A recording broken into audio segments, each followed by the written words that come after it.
Thank you. We're going to call the meeting of the Operations and Oversight Committee together here. It's a virtual meeting on August the 5th at 2:30.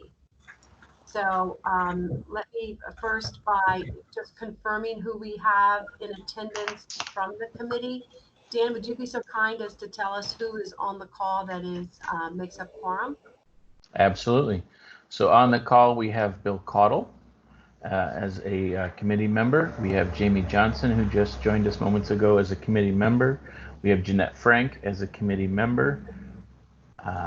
And we have Judy McKinney-Cherry as committee member and chair of the committee. In addition, as guests, we have myself, Daniel Berger. We have David Preet.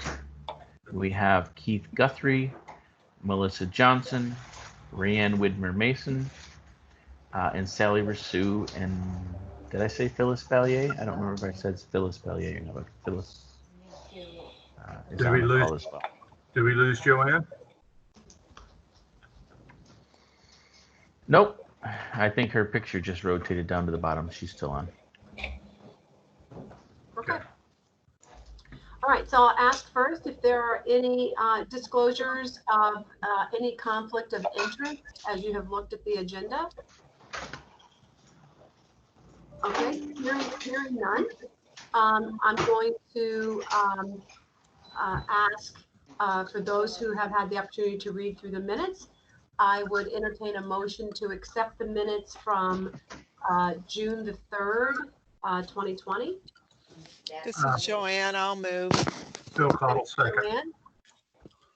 And a second? Bill Caudle. Thank you, Bill. So it's been moved and seconded. All those in favor? Aye. Aye. Any opposed? Any abstain? That was interesting. Thank you. Okay, so let's move it on through the agenda. Career Center opening. Okay, so I apologize. My son slid the chair across the kitchen floor and it made a interesting sound. So I apologize for that. But anyways, Career Center opening update.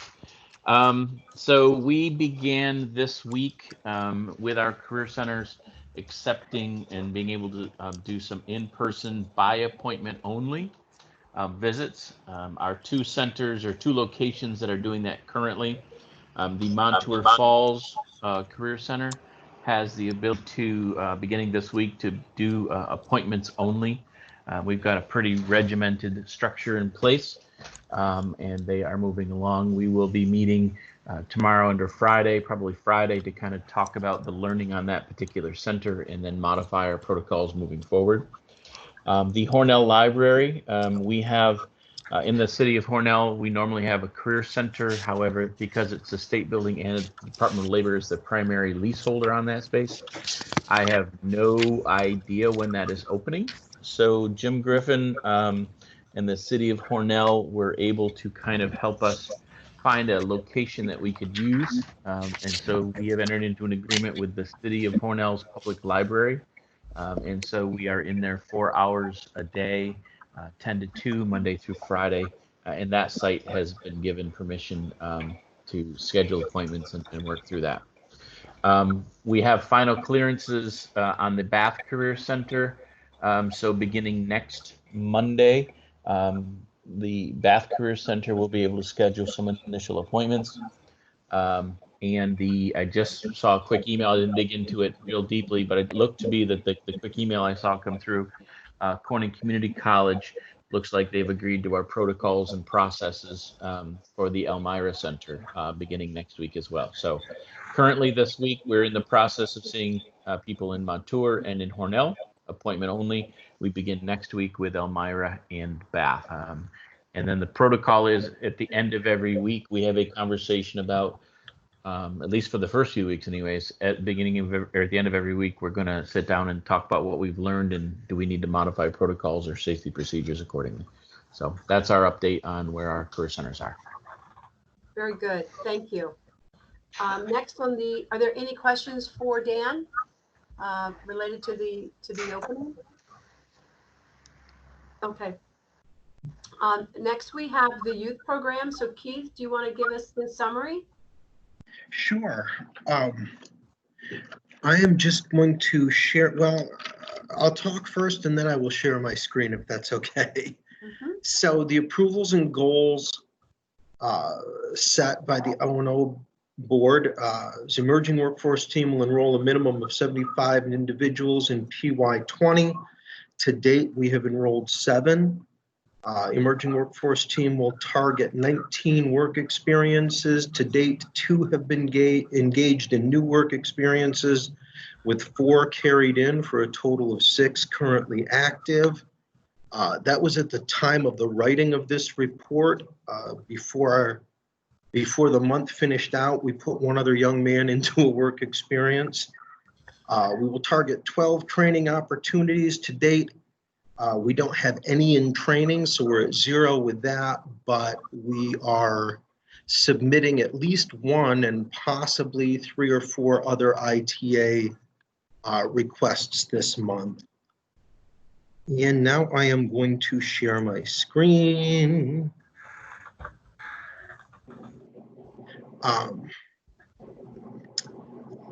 Just gonna let me know when everybody can see that.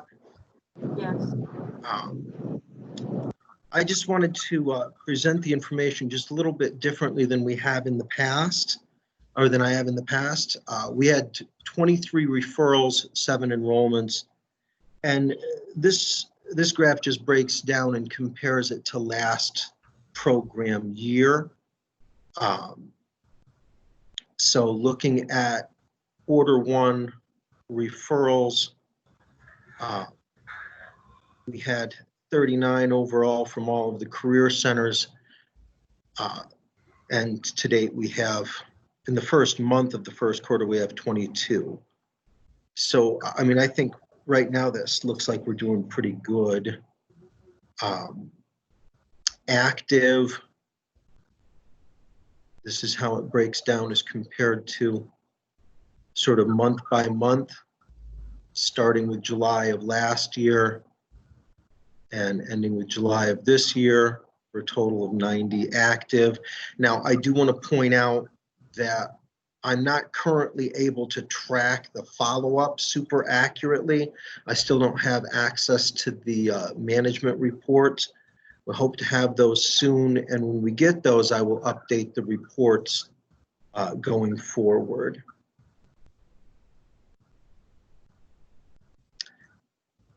This is the breakdown, again, comparing July of PY19 with July of PY20 as far as active and new enrolled. Obviously, we're not able to, I don't have any new enrolled for August, September yet, even though I do have 1 new enrollment for August. I'll report on that next month. Work experiences. Again, new, I updated that to the 3. Current active, that's with the 4 carry-ins.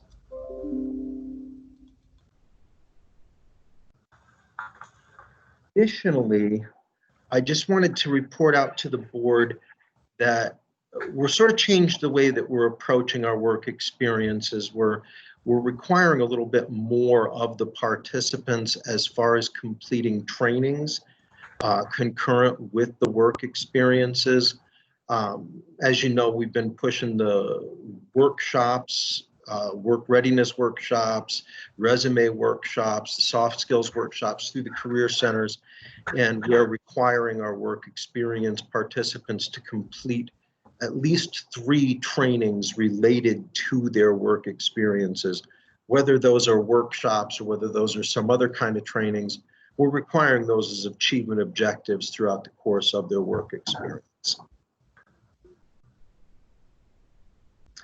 Does anybody have any questions, comments?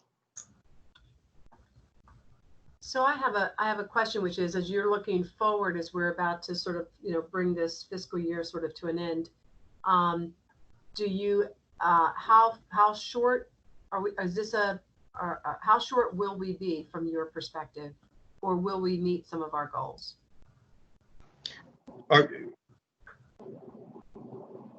Judy, do I predict that we will hit or miss our goals?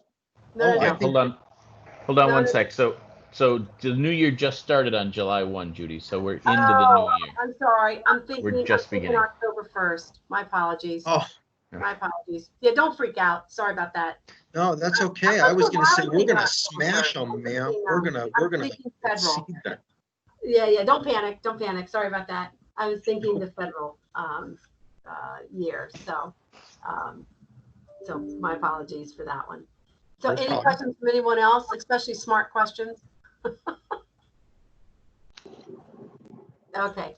Then So we'll, to augment some of what Keith said before we close, just so everyone's aware, we did apply for and receive a waiver from the New York State Department of Labor, who got authorization from the U.S. Department of Labor, so that we did not have the significant underspending youth monies that we had last year. So we were able to carry over and not lose a penny of last year's money under the 80%. So just so that everybody knows, we will at the next meeting be better prepared to kind of show you the true financial picture. But bottom line, Keith and his team are going to have in the neighborhood of, and this includes their own salaries and all that stuff too, so don't get too excited, but in the neighborhood of this year, making about an $800,000 investment in the emerging workforce program between now and next June 30th. So Keith, when he mentions about being able to smash the numbers and stuff like that set, he's absolutely correct, because there's going to be enough money in the system, and we're actually have enough money in the system to bring on a temporary additional navigator as well to really help spend off and drive enrollment. So that's kind of a new bit of information. We have a pretty good starting point on a plan. We've not actually finalized it. Otherwise, I would have it for you at today's meeting. But by the next meeting, you'll have a real good snapshot of what we're recommending, and probably we'll be looking at making some recommendations on increasing the number of enrollments and stuff like that we're targeting next month. So Keith and Dan, this is Bill. Remind me, the Corning Center, I see the Corning numbers there. Where are those numbers? How are they created? Are those phone conversations, or are they? Okay, the Corning, so actually, thank you for that question. I break down the referrals generally by career center areas or by offices where my navigators traditionally would meet with the participants. The Corning numbers are generated by individuals who live within the city of Corning that have been referred to the program. And interestingly, those are self-referrals. We have the one individual in Corning, he just walked into the office and asked if Melissa knew how he could get involved with the emerging workforce program. And it is the same with our referrals from the Hornell that I posted in the Hornell Career Center area. You know, our Hornell Career Center, as Dan said, is not open, but the 3 referrals that came to us in Hornell came to us either as one individual who referred himself and 2 individuals who were referred by community members that had just heard positive things about what we're doing with young people in the area. And so they walked into where? He actually walked into our Corning corporate office. He works across the street at Boomers, if you're familiar with Market Street. We had worked with another young man who we put into a work experience, and he also works part-time at Boomers, the little taco stand. They were friends. One friend told the other friend good things about the program, and he referred himself to the program. Good.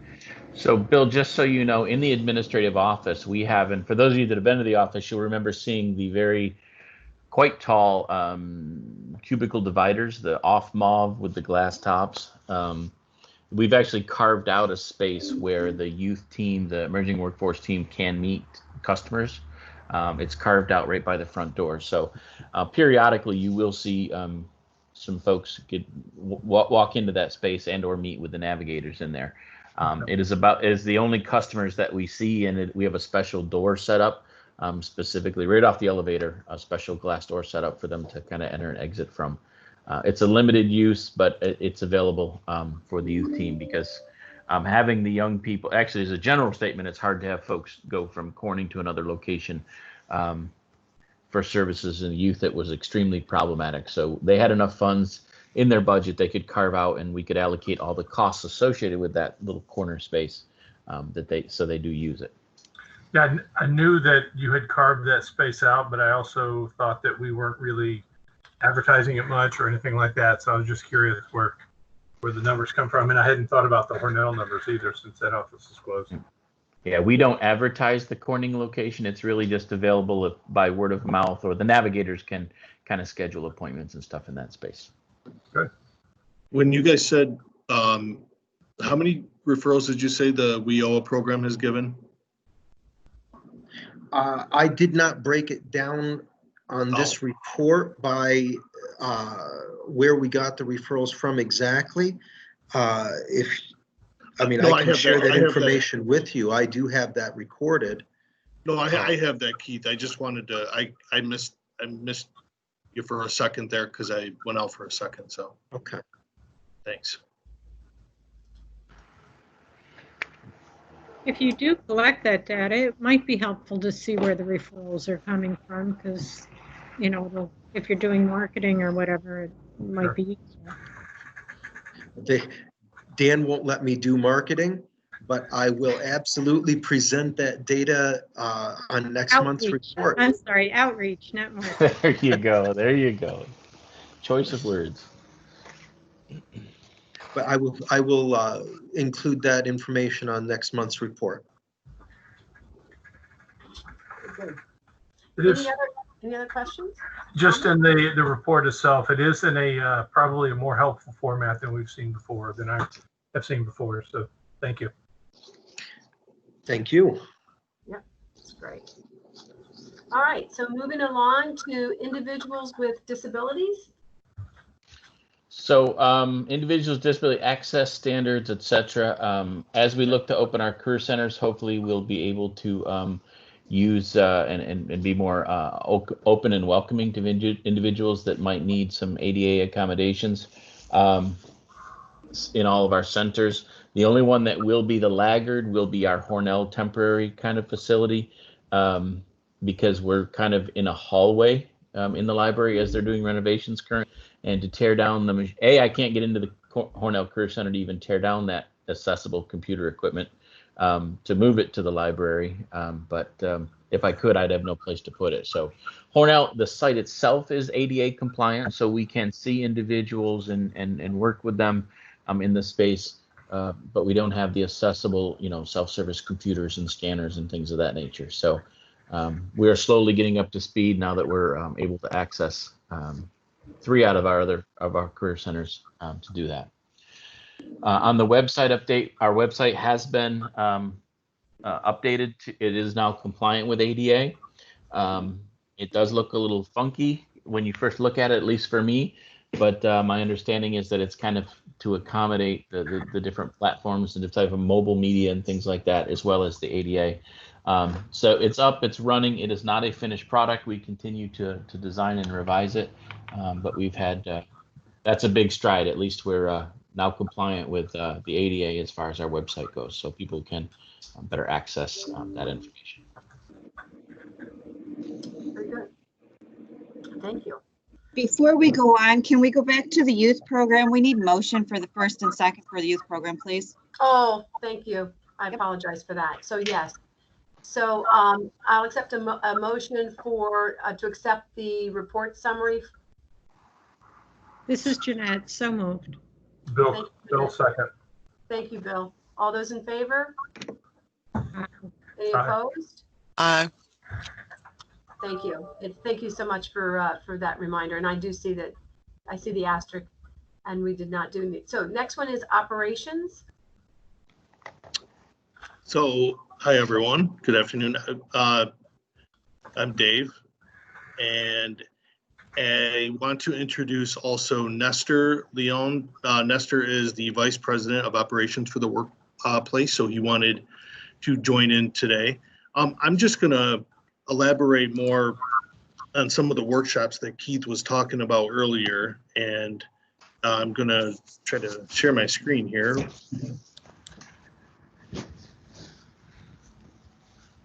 Well, Dave, before we get into the workshop numbers, let me just say a few things. First of all, thank you all for allowing me to be at this meeting. We are the Workplace. We're a Connecticut-based organization that was selected to be your operator provider for WIOA adult and dislocated worker, and we're extremely excited and extremely proud to be that. I'm here to learn. I'm here to get a better understanding of what type of metrics, really you guys are seeking so that we can then try and operationalize that. We do know there's a challenge currently with the OSOS system and really mining data out of that in a very efficient way. We are thankful to Rayanne and Phyllis for schooling us on some workarounds to be able to gather, some program level data. We're hoping that interface gets repaired quickly. Our understanding is that many of the resources that would be addressing that are currently addressing unemployment insurance, either technology or access. So, we're a learning organization. We want to get better each and every month. I do like the format that was presented, and I think it was Mr. Bill that said that he felt that format was informational, and we will move for the next O&O report to try and gather that level of information as well against the adult and dislocated worker programs for you. So I'll turn it over to Dave. Thank you.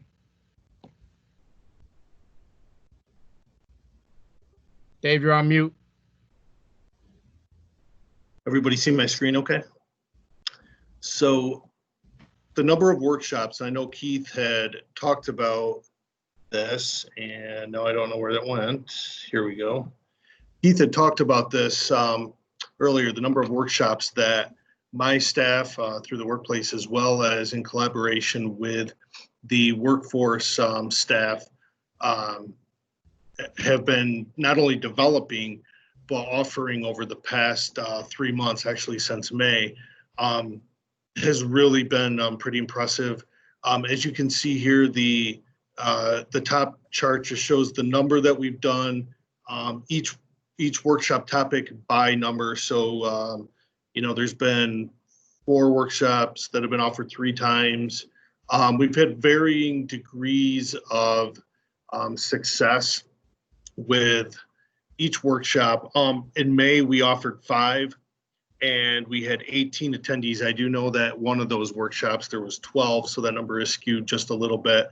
In June, we had 8 workshops with 5 attendees. And then in July, we had 12 with 15. And for August, we have 18 different ones scheduled to make a total of 27. There's some of them will be offered multiple times. The average attendance is right around 3 for the workshops. The one with the highest average attendance is the budgeting one. That was the one that had, I believe, 12 in May. So that number was a little high for the first one. I know when it was done subsequently after, it was those attendance was a little bit lower.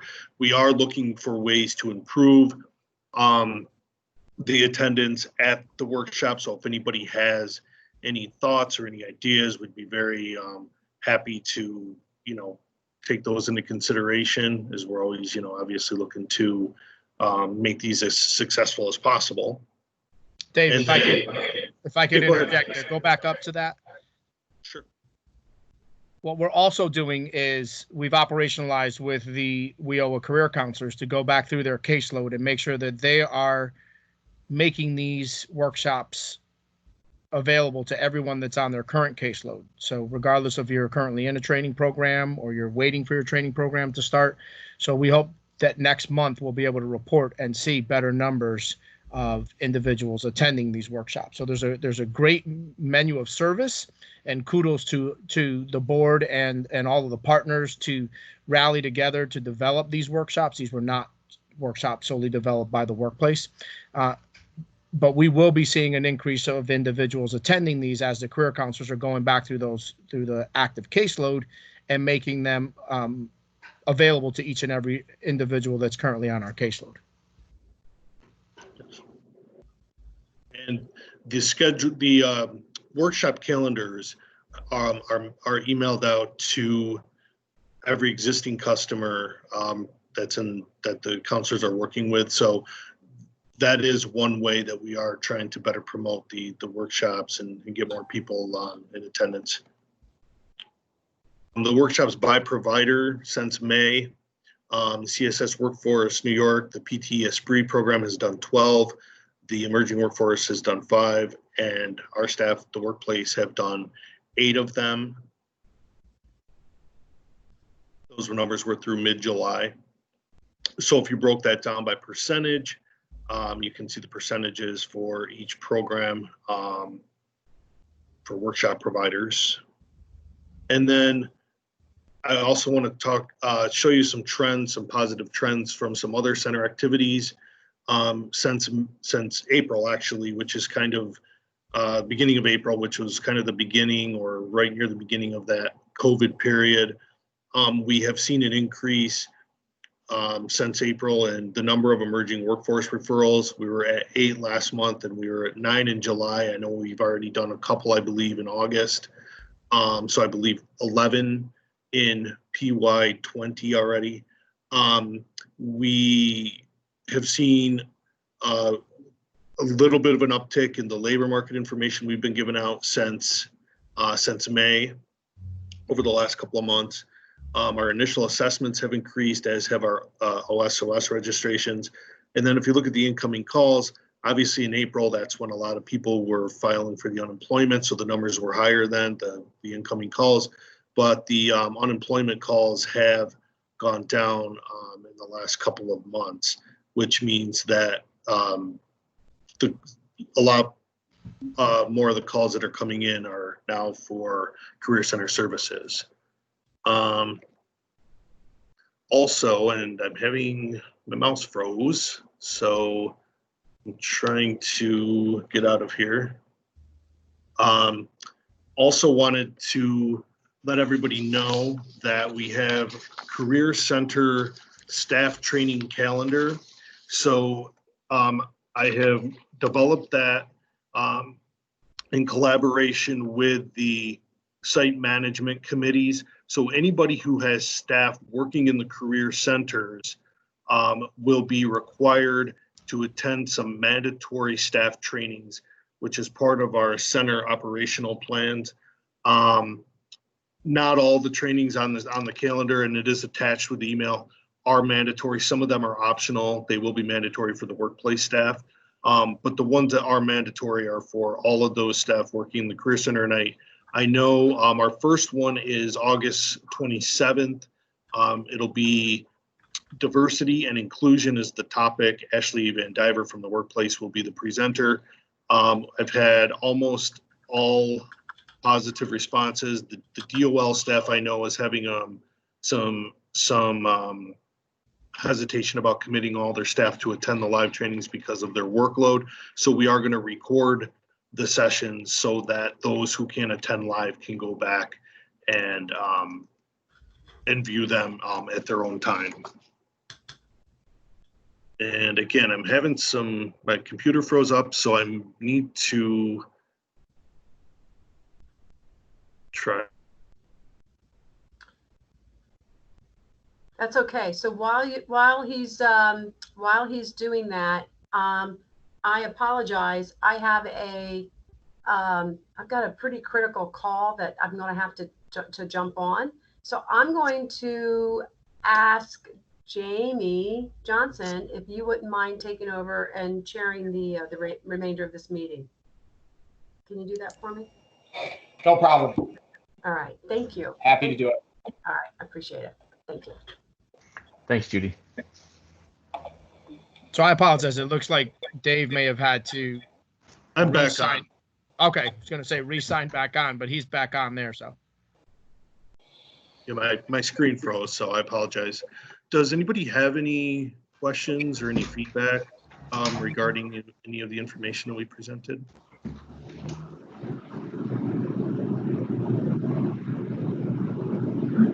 So I will share kind of just an aside on this, just for in terms of conversational input. I just got off the call, that Zoom call I was on earlier was a statewide New York State Workforce Directors conference / retreat. And we had invited in some representatives from the Pennsylvania system.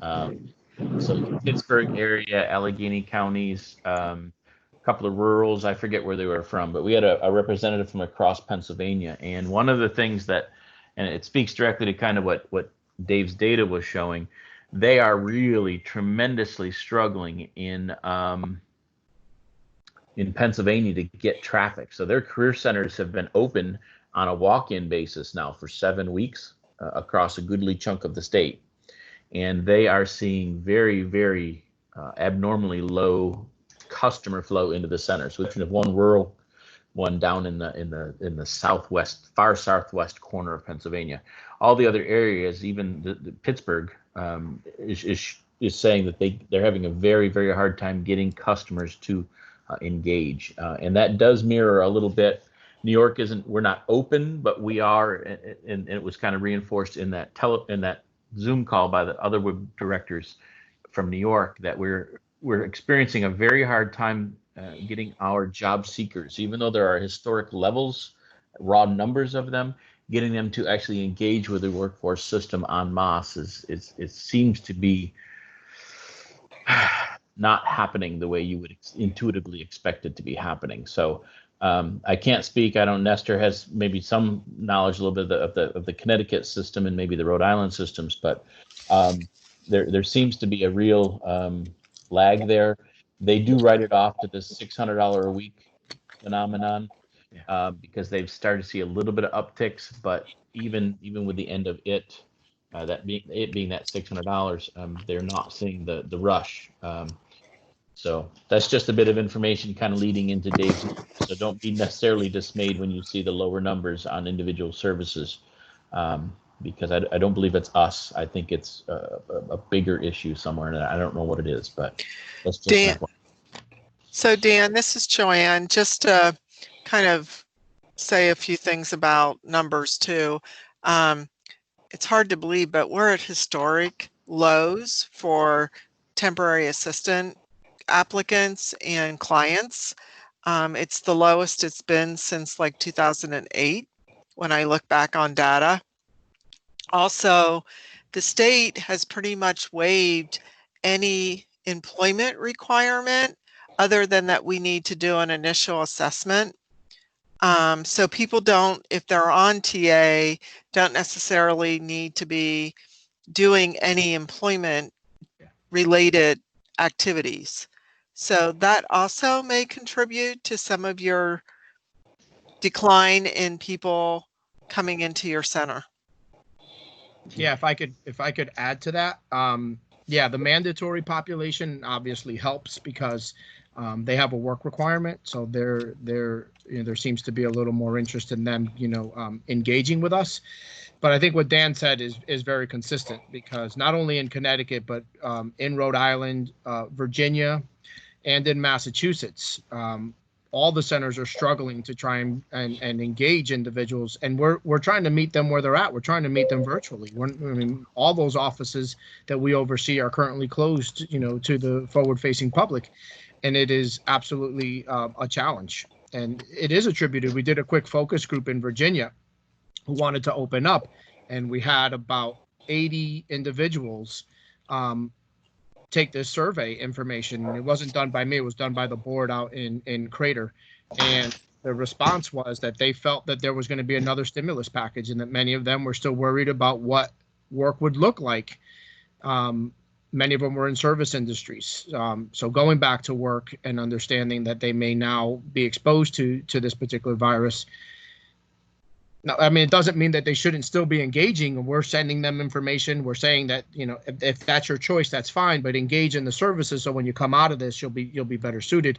But there seems to be this this kind of thinking that says, you know, right now that's kind of on the back burner. So I think we collectively will have to look at ways of engaging individuals so that they do attach to these services.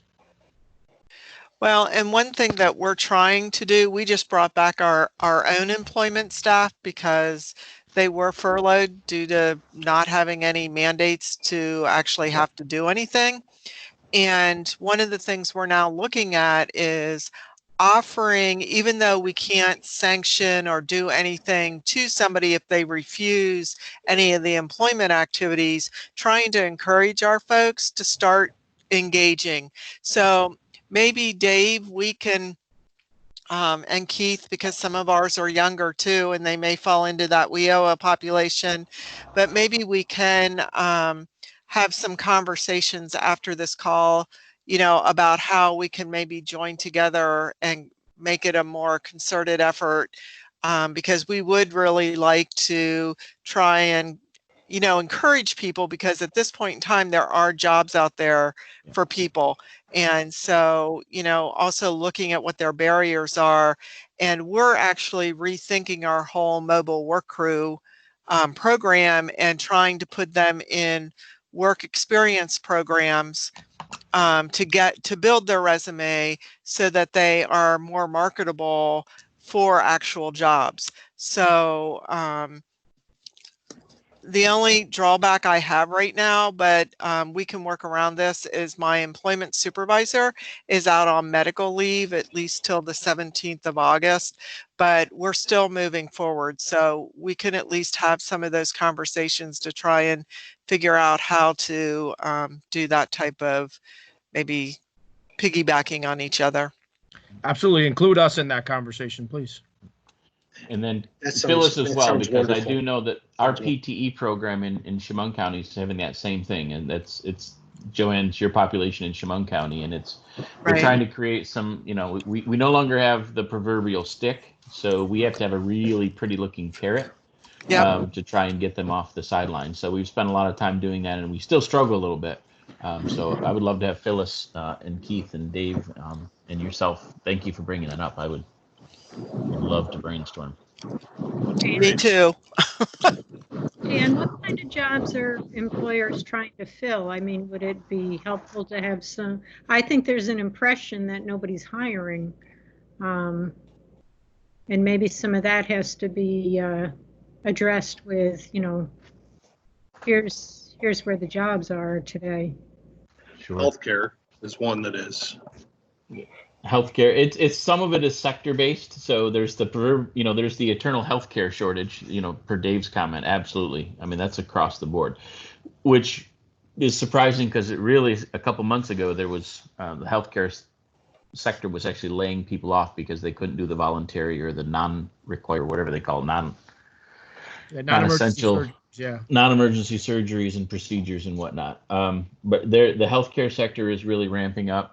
I got to be honest with you. If you're in Western Steuben County, the Hornell area, manufacturing is going gangbusters out that way. You're seeing in Chemung County some of the manufacturing picking up. We just talked to another employer this morning who wants to get real creative in creating a pipeline of local workers because they can get nobody off the sidelines. And to be honest, there is quite a bit out there. Although I'm going to say this and then kind of qualify it a smidge. There is still quite a few retail and service types of jobs. That being said, particularly in like Schuyler County, who's so much of their economy is built on this, there's nowhere near the volume. There just isn't. They just have cut back. They meaning the wineries and some of those retail folks. They're kind of trying to get as much money as they can in their bank before the end of the season to try and survive till next spring. But there's quite a few jobs, and we do quite a bit on social media, and we share it wherever we can. There's a lot of openings, but getting people to actually engage on it is the challenge. And some of it is that perception of, nobody's hiring or there are no jobs out there. Well, no, that's absolutely not true. But it is hard to get them off the side. Them meaning the very high numbers of folks that are unemployed. It's very hard to get them off the sidelines right now. Yeah, part of that is that extra stimulus that they got with the unemployment didn't give them a whole lot of motivation. Okay, anything else on operations? Well, thank you for the updates and the discussion. Moving on now, quality assurance and performance reports. Okay, so I will make this as quick as I can. I lost everybody's picture. This is weird. So for the adult and dislocated worker programs, I did a monitoring back in March. The response from the operator didn't come until July because they didn't have access to the files to make their corrections. So I had already presented the letter, but I did receive the response from the workplace that all of the findings have been taken care of. I was able to conduct monitoring in the second quarter. For adult and dislocated worker, you have that letter in your packet. I know the two biggest questions are, were there any disallowed costs and were there repeat findings? So there was an item that could have potentially led to a disallowed cost, but that one was corrected. There have been findings in the past with regards to follow-ups. There were still some missing follow-ups in the files that I reviewed. Dave and I have worked with his team. You know, we provided a training. They've started a process to review and to ensure that these are going to be kept up to date moving forward. So it's just something I'll always keep an eye on, just to make sure that there's fewer and fewer findings in this area. And we're still working through the performance outcomes that weren't correctly documented in OSOS. So I will still have those findings until after the next monitor. But through the monitoring, we are cleaning them up. So I'm pretty satisfied with that. Dave has given me a response to this letter that says all of those findings have been corrected. So I guess what I just need from the committee is that you accept the letters, both my letter and Dave's response letter.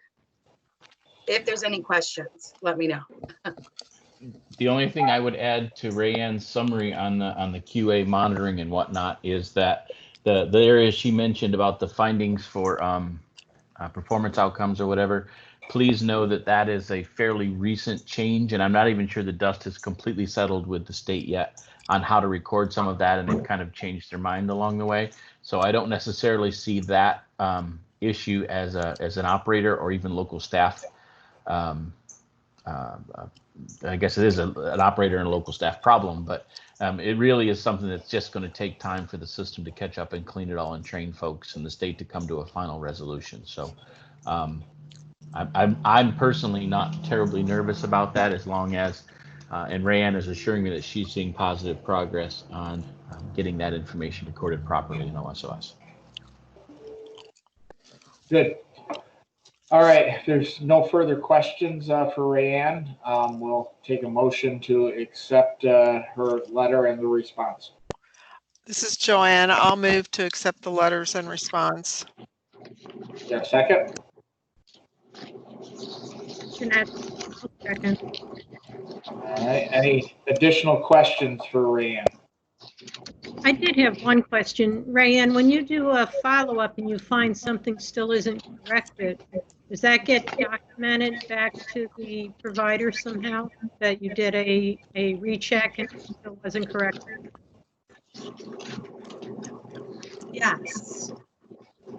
So if it's a repeat finding, then that whoever gets the letter should know that, because they've seen a letter that's had that finding in it in the past.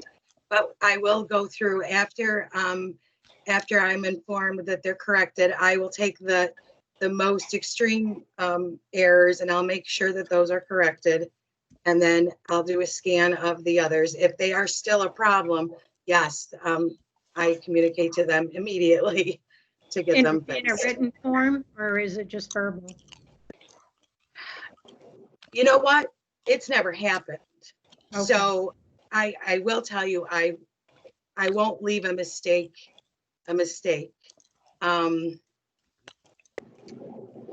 I guess when it happens, I'll let you know how I do it. Okay, all right, thanks. The only thing I would add to Rayanne's comments is she's spot on this, that so we issued a letter to the operator, and this is our protocol, whether it's the youth team, whether it's the adult DW team. It's been our protocol when it was the workplace now, but when it was with Pro Action earlier. So the state requires that we actually issue a finding letter to the program. The program is an X amount of time, to resolve those issues. Then they have to reply back that things have been resolved, and then Rayanne will go in and confirm that resolution, and then she will actually close it with all of these findings have in writing. There's a letter that says all of these have been resolved. We're good to go. So we've never gone past that because, quite honestly, if the operators, and this has been Keith on his team, Dave on his team, and Dave's predecessor Dave on the workplace team, if they get to a logjam where they don't know how to resolve that, then the MO has been that they ask for an extension, and we go in and we train and we come up with a solution that works so that we can close it out. We've not had a recalcitrant program operator who said, neener, we're not fixing this one. So we hope to never have one. So we've not, knock on the kitchen table wood here, we've not had to cross that. It's all fixed, and Rayanne confirms it, and we move forward. So. And from the operator's side, I mean, we try and do our due diligence to make sure that we've corrected everything. We try and go back in and spot check. So as staff are doing those so that we can verify those. And to date, I'm going to knock on wood. Everything that we have submitted has been validated.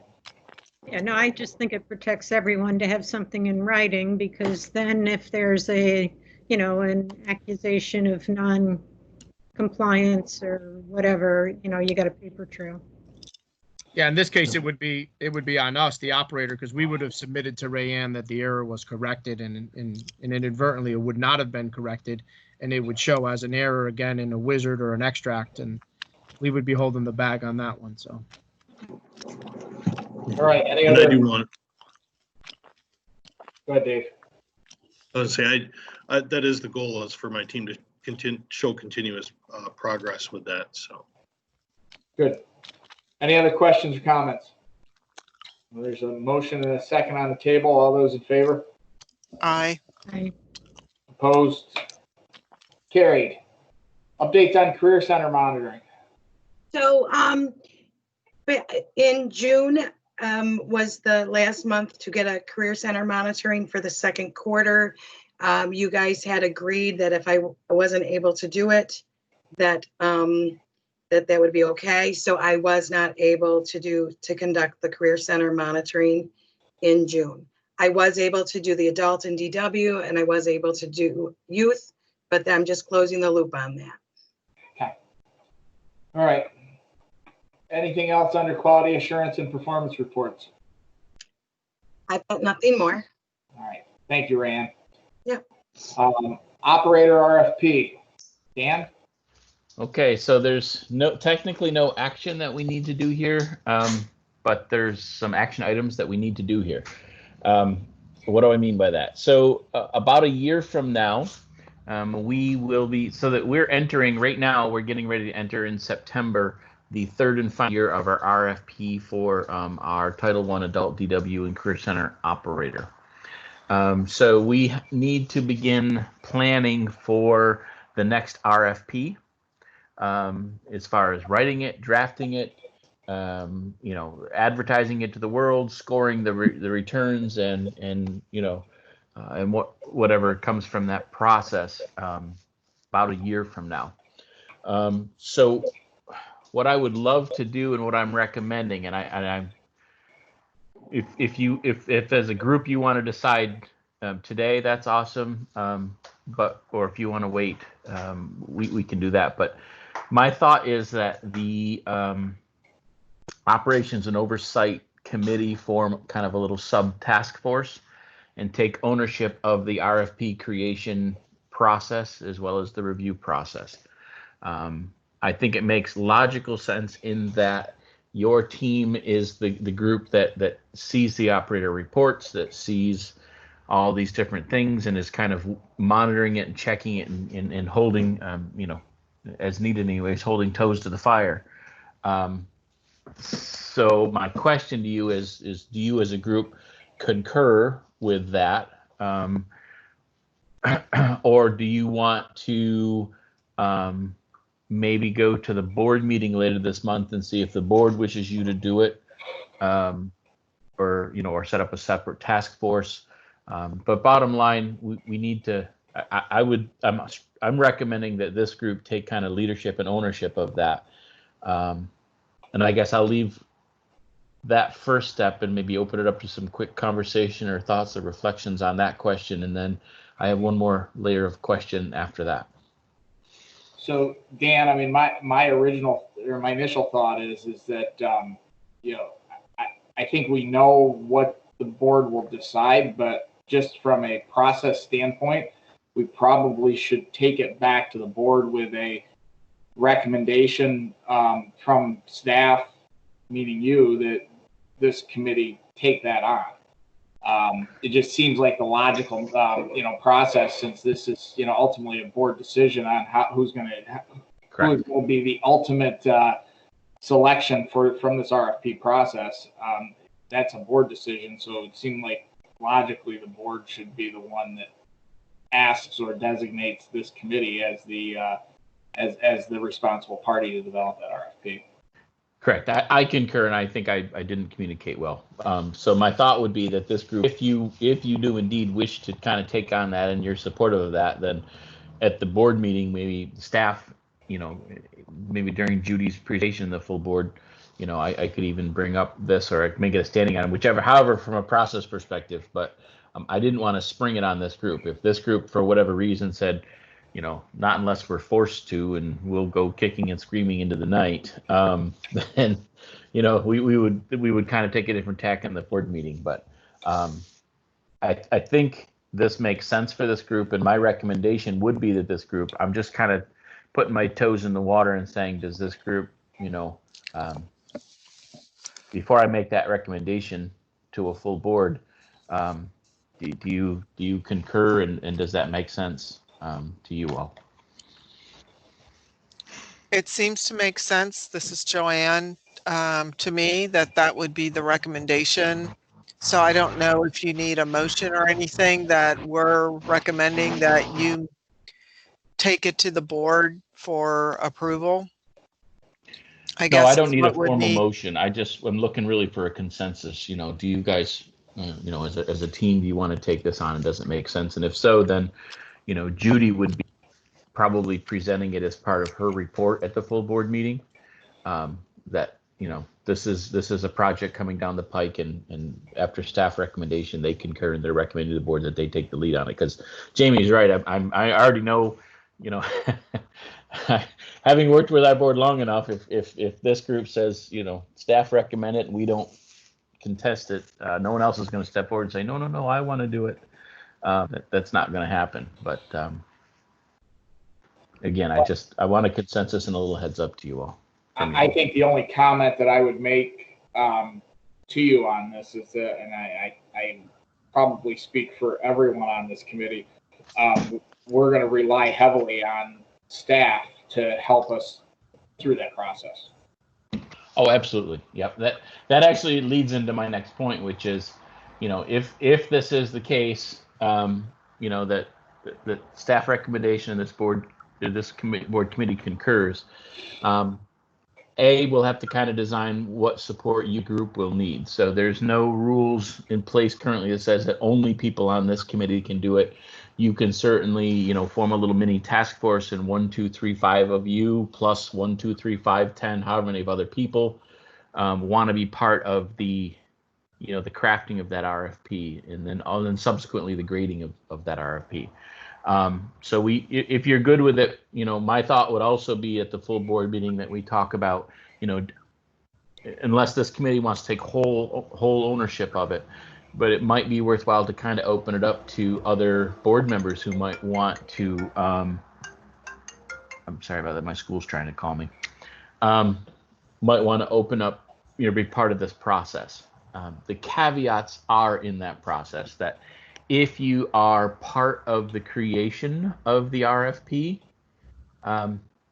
you can't respond to it. It just wouldn't be fair. So to have, you know, to invite like a Dave or a Nestor onto that team to write it, unless the workplace is looking not to submit a proposal in the final project, that really wouldn't make sense and wouldn't be right. And the same, and this is not a new function for those of you that have been on, you know, either youth council RFPs in the past or even full, you know, operator RFPs.